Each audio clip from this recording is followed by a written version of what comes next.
excited. Oh my gosh, look at that. CCCCMM. We good today? Happy Friday. Everybody have a good 4th. Outstanding. Okay, great. I'm glad we're all here. Let's start things off in the association. This offseason, the Lakers were expected to make some moves that would help them contend for another championship. However, with the draft and free agency, there are still questions surrounding whether or not the Lakers have done enough to actually contend. Despite courting reportedly free agents Klay Thompson, Paul George, and James Harden this summer, the Lakers have been unable to attract any big names to join LeBron James and Anthony Davis in LA. Thus far, the only notable additions to last year's roster are rookies Dalton Knecht and Bronny James, as well as first-time head coach and JJ Redick. Monica, I'm going to start with you. Do we think that we're overblowing how bad the Lakers are? 100%. I know you like to sing, friend. I was about to just make up a song about 100%. Yeah, look, I think to have this conversation in isolation that the Lakers are supposed to win a championship is a little bit ridiculous, right? They're just not going to win a championship. And I think when you look at the Western Conference, there are young teams that are getting better. We talked about how tough the Western Conference was all season long. I'm not saying that people are not disappointed that the Lakers might not be contending. I get all of that. But I just think they're going to be competitive. Any team with LeBron James has a shot. Anthony Davis is still terrific when he's on. They're going to be competitive. They probably just won't win a championship. And so I think if you are realistic about the state of the NBA and the actual witnessing or experience that we are witnessing in terms of the guard beginning to change, to focus on the Lakers' inability to win a championship this year, assuming that they won't, is to miss what's happening. There's so many other great teams around them, right? Like in the Western Conference, and even if you go to the Eastern Conference. So yeah, the Lakers might not be putting up the next banner. Now the Celtics have the record, but I do think they're going to be competitive, and you're not just going to be able to roll over them. It's not like they're going to finish in the bottom of the Western Conference. Realistic is a great word. We don't do that. Is a great word. Well, because I think we're not overblowing it, because I think the Lakers at this point are a whole lot more likely to miss the play-in than they are to make the playoffs. And here's why. Okay. When I look at this group, I'm looking at a team that did not get any better than it was already this past year. I mean, Knecht might be a nice player. That's great. We have a rookie head coach who everybody believes is in LeBron's pocket as it is. I think that's a little bit problematic. And then, am I really expecting LeBron and Anthony Davis to play as many games as they did this past year? I mean, think about that. LeBron played 71. Last 5 years on average, before that, 55. And I know a couple of those years were shorter. AD, 76 games this year. Yeah, is that happening again? Last 5 years before that, average of 50. Let me ask one other question. Has LeBron actually proven to be a great GM in his career? I don't really think so. And he is the GM of the team, or at least he pushes to be the GM of the team. So they may have a couple of draft picks to trade. And you know, those big eyes emoji is coming right around trade deadline about what are we doing. I don't think the Lakers may miss the play-in this year. Well, what are we doing all this for? I mean, you mentioned these numbers, 71 games for LeBron James last year. Most he's played as a Laker, most he's played since he was with Cleveland. And on top of that, what you get from Anthony Davis, now you're saying, is that going to happen again? So why are we doing all of this? Why are we talking about continuity every offseason and trying to get this roster better if a championship is not the goal? Are we just happy to be here? Are we just happy to be in the conversation? Being in the conversation as a play-in team is purgatory. No one wants to be in that part of the Western Conference standings. And as you see teams like Oklahoma City get better and better, I mean, they won the offseason by every stretch, and then Minnesota. Denver, despite not doing much, still very much up there in the upper echelon. The Lakers keep getting pushed back further and further, and that's the reason. Not LeBron James. Nobody wanted to play with LeBron James or any sort of narrative out there about that.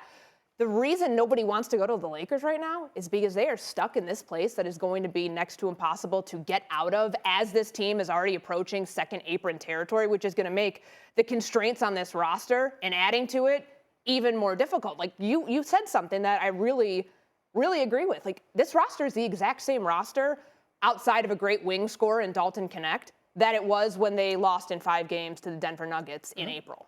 They have not gotten better. So here's my one thing, though, that I will add to this conversation.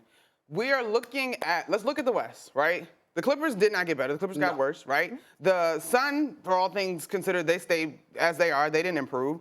You got the Kings. Like, when I look at them, I can see the Lakers at least in the play-in. I just think they're going to be competitive because even last year's team, there were stretches, you guys, that if we really looked at it, we wondered if they had drawn differently in the postseason, could an experienced team beat one of those younger teams? Now, I don't necessarily know that I buy that, but they ran into the Nuggets. So to me, the Lakers did not necessarily get better, but there were enough teams on the Western Conference side, some of the older teams, that didn't get better either, so they're still probably going to be a playoff chasing team. But that's the thing. It's all bunched in, and I feel like any of those teams, you look at the 6th spot through the 10th spot, what was it separated by? 3 or 4 games max?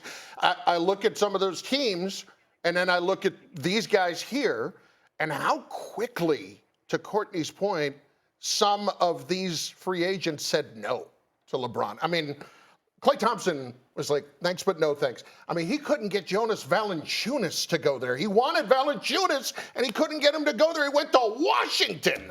Washington, for Pete's sake. The nation's capital. We love it. Nothing against Washington. Right. It's really more about the Wizards. But I think you agree with me on that. I get that. Yes. My point simply is this. Why is it that I can that group may be jumbled, but I don't see the Lakers making the 6th spot more likely than making the 11th spot because I can't count on all that. And the other thing is, we always find ourselves talking about, how far they can go and they can make a run on all this because of LeBron. Doesn't it feel manufactured, but that's though? legit. Like, it feels manufactured. We've done this the last couple of years. Every offseason, we talk about LeBron and championships, and is this roster going to be good enough to take advantage of him in whatever season it is, 2021 and now 2020, and now his 22nd season.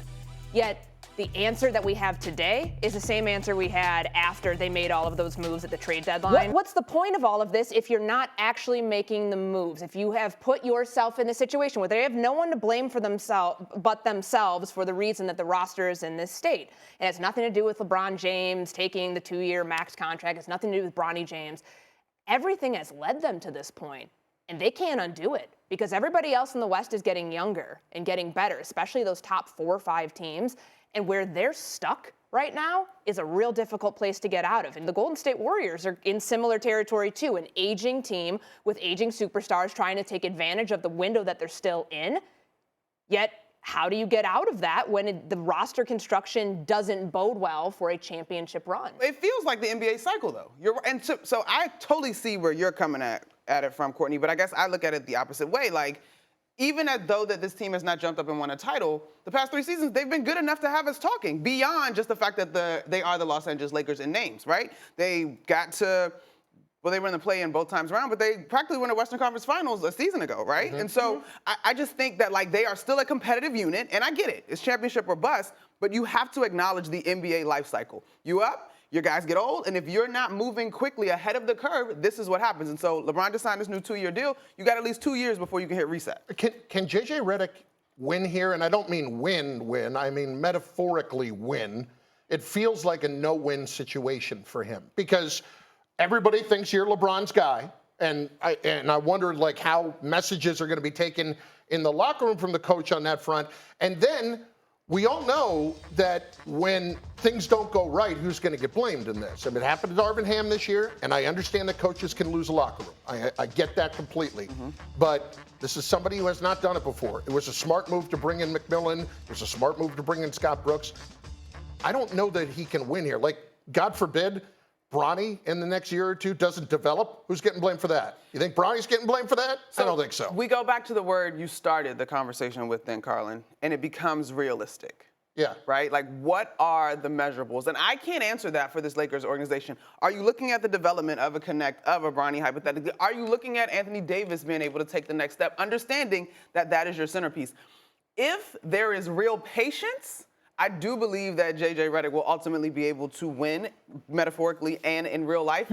But I don't know what the runway is in terms of that patience. And that's the question we got to have. Real patience is adorable. Not adorable. Oh, my goodness. But that's it, right? Because it's LeBron. I do. And I will say, too, I bristle at the notion that he won't have the necessary respect in the locker room because he and Bron had that podcast. I think as Hoopers, you want to know that what you're telling me as my coach and the way you're trying to develop me is going to lead to results. And we all know JJ's a brilliant basketball mind, as is LeBron.